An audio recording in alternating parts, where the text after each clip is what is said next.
자랑스러운 최우수 전문상을 선정되신 거 너무 축하드리고요. 인터뷰를 시작할 때 진짜 편안하게 저희한테 말씀 들려주신다고 생각하시고 대답해 주시면 감사하겠습니다. 우선 간단하게 연세인들에게 인사와 소개 한 말씀 부탁드립니다. 네, 안녕하세요. IP타임 하시면 잘 아는데 원래 회사 이름은 주 EFM 네트워크스입니다. 브랜드 IP타임 제품을 만들고 있는 주식회사 EFM 네트워크스의 대표이사 김인입니다. 저는 연세대학교 전자공학과 88학번이고요. 대학원까지 94년에 졸업을 했으니까 20년 만에 학교에 돌아와서 이렇게 인터뷰를 하게 돼서 대단히 영광이고 기쁘게 생각합니다. 사실 좀 부끄럽죠. 저보다 훨씬 더 좋은 일, 잘하는 일을 하시는 분들이 많은데 이렇게 선정이 된 거에 대해서 무한한 영광으로 생각하고, 하지만 저 이외에도 저희 동문 출신에서 사회에서 보이지 않는 데서 보이지 않지만 훨씬 더 큰 일들 하고 계신 선배님, 후배님들이 많으실 텐데 그분들한테 제 영광을 돌리고 싶네요. 저는 초등학교 5학년, 6학년 때 컴퓨터라는 걸 처음 봤어요. 그 보는 순간 그게 너무 좋다, 저것과 관련된 일을 하고 싶어, 이런 식의 생각을 하게 된 거예요. 근데 제가 고향이 지방이고 이러다 보니까 그 컴퓨터를 보긴 봤는데 전시회나 매장 같은 데서만 볼 수 있었지 집에 있지도 않았고 그랬단 말이에요. 그러다 보니까는 중학교쯤 됐었는데 시내에 그 서점이 있었어요. 그 서점 3층에 가보면 대학생들이 보는 그 서점 코너가 있었어요. 근데 거기 이제 컴퓨터 책들이 있는 거예요. 그래서 그 컴퓨터 관련 책들을 중학생인데도 이렇게 쭉 보면서 머릿속으로 집에 없는 컴퓨터를 돌려본 거죠. 그렇게 하면서 그런 생각을 쭉 해오고 계속 관심을 갖고 있었어요. 그리고 이제 중학교 때는 앞으로 나는 컴퓨터 과학자가 될 거야, 뭐 이런 꿈을 갖고 살았는데 정작 고등학교 이렇게 오면서 사람이 나이가 들고 가니까 현실적이 된 거예요. 뭐 이과를 하게 됐으니까 뭐 의대나 가서 의사 정도를 해야 되겠다라고 이렇게 생각을 했는데, 아버지가 대학 진학을 할 때 너는 네가 컴퓨터를 어렸을 때부터 좋아했으니 컴퓨터 관련된 전자공학과를 가는 게 좋지 않겠냐라고 말씀을 하셨고, 그때 당시에는 또 전자공학과가 인기가 있었어요. 그래서 연세대학 입학한 다음에 저는 시골에서 학교를 나왔기 때문에 서울에 오고, 연세대학교 좋은 학교니까 오면 그 컴퓨터를 잘 하시는 많은 훌륭한 분들이 있어서, 선배나 있어서 배울 수 있을 거라고 생각을 했어요. 근데 성적도 와보니까 공부 잘하는 친구들, 공부 잘하는 선배들은 많은데 역시나 다들 컴퓨터를 잘하는 사람은 찾기가 힘들었던 거예요. 그래서 이제 사실은 입학하고 조금 실망을 했죠. 어렵게 공부를 열심히 해서 내가 하고 싶은 일 하겠다고 해서 여기 왔는데 와보니까 너무 다른 거예요. 그래서 좀 힘들었던 것 같아요. 그래서 힘들었었고, 그 하나 좋았던 거는 우리 신촌이 종로랑 되게 가까워요. 그래서 제 기억에 그때 142번인가 하는 버스가 있었는데 그걸 타면 종로 앞에 있는 세운상가에 가게 돼요. 그래서 이제 세운전자장가가 그때 이제 컴퓨터 부품이나 이런 것들을 판매하고 이랬기 때문에 학창 시절을 학교, 도서관, 그리고 많이 놀진 못했던 것 같아요. 그리고 이제 세운상가를 다니면서 부품 같은 걸 사서 모아서 나만의 컴퓨터 같은 걸 만들어 보는 거예요. 그래서 제가 처음 만들었던 건 학부 3학년 때 그때는 컴퓨터가 사운드 카드가 없었거든요. 그래서 사운드 카드를 혼자 만들어봤어요. 처음에는 그걸 못 찾았고 어떻게 해야 되는지 몰랐어요. 근데 그때 참 좋았던 건 그때 당시 컴퓨터에 관련된 일들은 지금처럼 인터넷이 있지 않았기 때문에 그 외국 월간지 같은 서적을 보고 알 수가 있었거든요. 이제 그럼 나중에 찾게 된 거예요. 근데 이제 그 좋은 외국 월간지, 그러니까 가령 얘기를 하면 그 중에 유명한 건 뭐 바이트지 같은 잡지였었는데, 그 매월 그 달에 나온 바이트지를 2주 안에 보기가 쉽지 않았는데 우리 학교 도서관에는 그게 있는 거예요. 그래서 이제 도서관에서 그 바이트지를 나올 때가 되면 제일 먼저 가서 보는데 저랑 비슷한 사람이 몇 명 있는 거예요. 보니 그분들이 선배고 해서 그 바이트지를 서로 먼저 빌려서 보려고 하다가 그 선배들도 알게 된 거고, 바이트지에 나온 어떤 그런 내용들도 지금으로 따지면 그게 이제 우유하게 볼 수 있는 뭐 네이버 지식인쯤 되는 거였으니까 컴퓨터에 관해서는 그렇게 보냈고, 그게 이제 도움이 됐었던 것 같아요. 아마 우리 학교쯤 되면 대부분 대단히 영재, 수재 되는 친구들이 입학을 할 거예요. 그러니까 사실은 우리 학교 동문 후배나 보면 다 천재 소년, 소녀들이 모여 있는 곳인데, 그리고 자기가 원하는 학과를 정해서 입학을 했다면 반드시 처음에 본인이 하고 싶었던 일이 있을 것 같아요. 근데 제 얘가 맞는지 모르겠지만 그것을 못 찾았더라도 처음 입학할 때 하고자 했었던 그 일을 반드시 할 수 있다라는 걸 갖고 찾아가면 뭔가 좋은 결과가 있을 것 같아요. 원칙부터 얘기를 하면 창업 아이디어가 있지는 않았어요.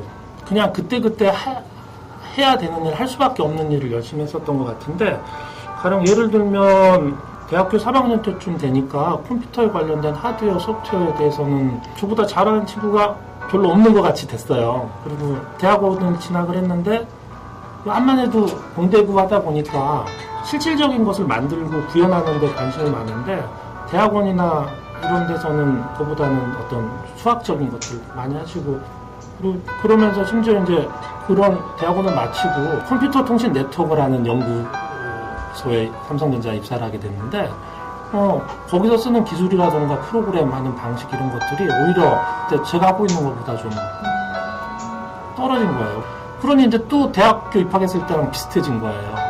저한테 가장 영감을 주셨던 분은 다른 회사, 중소기업에 있다가 삼성전자로 스카웃돼서 들어오신 부장님이 계셨는데, 그분을 통해서 제품은 이렇게 만들고 일은 이렇게 하는 거구나 라는 걸 대리쯤, 그러니까 입사한 4년 차 때 배우게 된 것 같아요.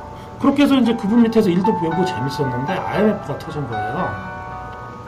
회사 부서가 없어진다고 하니까 별 대안이 없어서 쫓겨나느니 좋은 중소기업을 찾아서 나오겠다라고 생각하고 99년에 삼성전자를 나오게 된 거죠. 회사를 시작했을 때는 어떤 제품을 하고 뭘 해야 되겠다는 생각보다는 철학이 조금 앞섰던 것 같아요. 그때 창업을 하고 그다음에 돈을 벌고 이런 것들을 중요시하게 여기잖아요. 근데 저희가 그때 중요하게 여겼던 것은 가치 있는 사람으로서 나를 증명하는 것이었던 것 같아요. 대기업은 그걸 안 보여줍니다. 내가 어떤 기여를 했고 그 기여가 어떻게 보상으로 나한테 돌아왔는지 이걸 볼 수가 없어요. 조직이 너무 커서.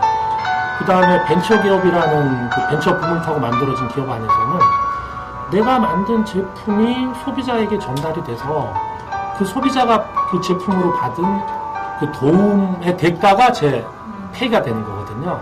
그 페이를 갖고 먹고 살 수 있는 사람이 돼야 되는 거고, 우리가 만든 제품으로 쓸만한 제품을 만들어서 그걸 여러 사람이 쓸 수 있어야 되고, 오롯하게 거기서 난 수익만 갖고 우리가 먹고 살 수 있어야 된다. 투자를 절대 받지 말고 우리가 갖고 있는 돈을 다 들고 모아보자. 그래서 이제 2001년에 EFM IP타임을 하면서 시작하게 되고, 그때 얘기한 게 제품을 만들고 해서 돈을 벌면 이걸로 끝인 거고, 이거 갖고 돈을 못 벌면 그냥 우리가 부족한 사람이니까 우리가 우리를 증명하지 못했으니 그냥 여기서 끝내고 조용히 나가자. 그냥 시대의 조류처럼 어디저기 다니면서 사업 자금을 꾼대거나 아니면 주식으로 장난치는 걸로 해서 돈을 벌거나 이런 쪽은 아예 생각하지 말자. 그렇게 생각을 했던 것 같아요. 그러니까 7명이 시작을 했고 나중에는 3명만 남았는데 저까지 포함해서, 그러니까 이제 사업이 어려운 것이 망하려는데도 3년이 걸려요. 그리고 뭐 인력이라는 돈이 큰 돈인데 사업을 해보면 정말 작은 돈이라는 걸 알게 돼요. 이제 그 와중에서 제품을 개발해야 되니 답은 아주 간단하죠. 안 먹고 안 쓰고 그러는 거죠. 줄일 때는 끝까지 줄이면서 그렇게 했었고, 그 시간에 남에게 그 사업 자금을 빌리거나 하지 않았어요. 기술을 갖고 있기 때문에 기술을 갖고 다른 회사에 가서 아르바이트를 해준다거나 회사 차원에서 뭐 이런 것을 해서 조금씩 벌어서 번 돈만 쓰면서 사업을 유지를 했었죠. 그러니까 그때 그 시절이 상당히 어렵고 힘들었던 것 같아요. 그래서 IP타임의 타임이 담배 이름이에요.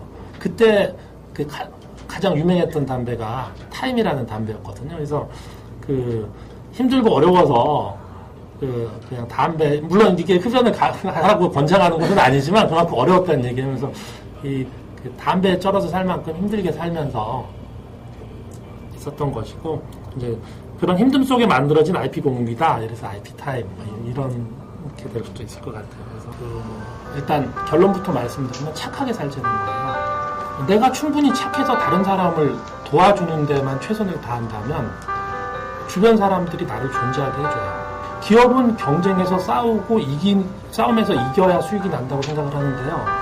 기업이 이렇게 외부 인터페이스를 하게 되는 데는 두 가지가 있어요. 하나는 내가 무찔러야 될 경쟁사가 있고요. 다른 한편으로는 코퍼레이션 스트럭처라는 게 있다는 거죠. 나를 도와주는 사람, 나한테 부품을 공급하는 사람, 내가 완제품을 납품하는 사람.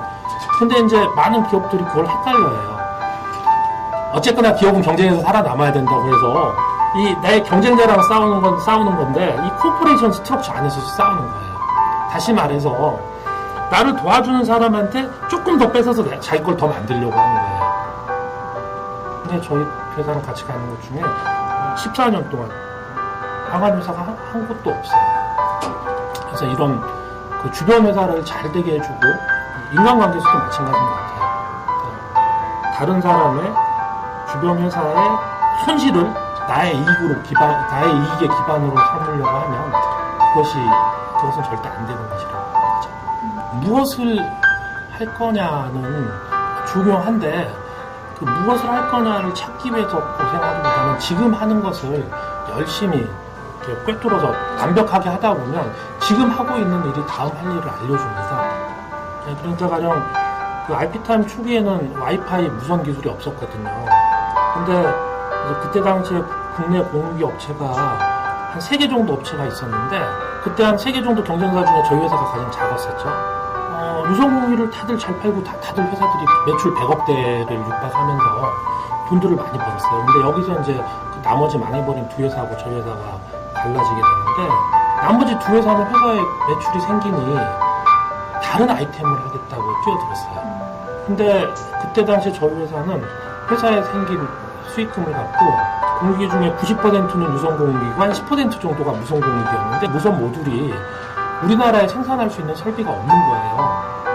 그리고 그 무선 모듈의 생산 설비의 80%가 대만에 다 편중돼 있었고 전 세계 모든 회사가 그 대만에 편중된 회사에서 그 부품을 사다 쓰는 상황이었어서 그냥 공유기만 대표만 이 부품 개발하는 생산 설비를 하겠습니다라고 얘기를 했고 그게 나머지 두 회사랑 저희 회사를 차별화시키면서 IP타임이 오랫동안 갈 수 있게 했었던 것이고 그런 일에서 보는 것처럼 앞으로 무엇을 할 것이냐 보다 지금 하는 일을 얼마나 더 똑바로 지금 하고 있는 일에서 부족한 게 무엇이냐를 찾는 쪽으로 생각했었던 것 같아요. 그래서 엔지니어는 죽어서 제품을 남긴다라고 했는데 언제부턴가 주변에 IP타임이 많이 보이는 것이고 쓰시는 분들이 좋다고 하는 거예요. 그러니까 제가 그걸 만드는지를 모르는 거죠. 근데 갖다 놓으시고 제품이 예쁘고 쓰기 좋다라고 칭찬을 해주시고 할 때가 그때가 가장 좋죠.